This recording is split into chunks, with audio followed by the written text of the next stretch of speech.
Joined by head track and field coach Michael Dunn, previewing this weekend's UMAC Championships.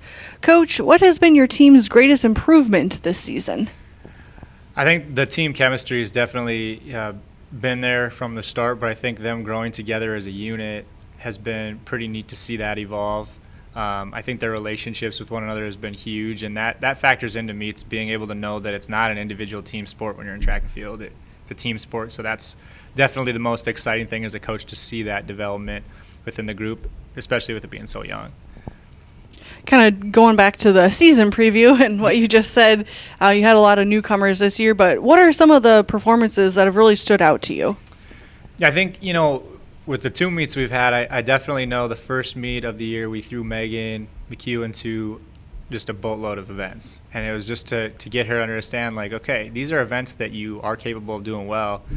And we just had a high jump practice, and she actually said, Coach, I like that first meet better because I was in more stuff, I think. And it was a lot during the day. I mean, there was times where she'd be doing triple jump, and after her second jump, she'd go over and throw shot, and then she'd come back over and jump. And that's not something that at the college level a lot of people do. So that's definitely been a standout. I think the women's mid-distance distance runners, between like Sienna, Chloe, Jordan, and Kayla, they've done a really good job of being able to elevate one another within that group.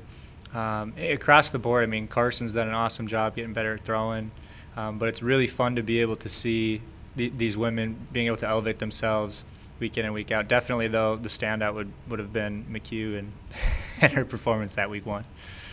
The conference championships are at the same site as your first two meets. Does that familiarity help maybe calm some nerves or aid in your preparation? Yeah, I mean, I think it definitely gives them a little bit of consistency on a year that has been, lacking of consistencies. And so just being able to, get back there in an environment that they're super familiar with, surfaces that they're super familiar with, I think that's definitely going to help. And then finally, what event or race do you have circled on your event schedule that you're looking forward to the most Saturday? Oh, man, is this going out before conference so other coaches can see? Honestly, I'm looking forward just to seeing each individual's, and I know this sounds, a bit cliche about everything, but I do want to see each individual with their best performance and their best efforts this weekend. And not all the time do you get to compete in a conference championship and as part of a college team. And I think it's really unique this year with everything that the women have had to go through, with all the teams that are on campus that have had to go through, and it just makes it that much more special, I think, just to be a part of. Good luck Saturday. Thank you.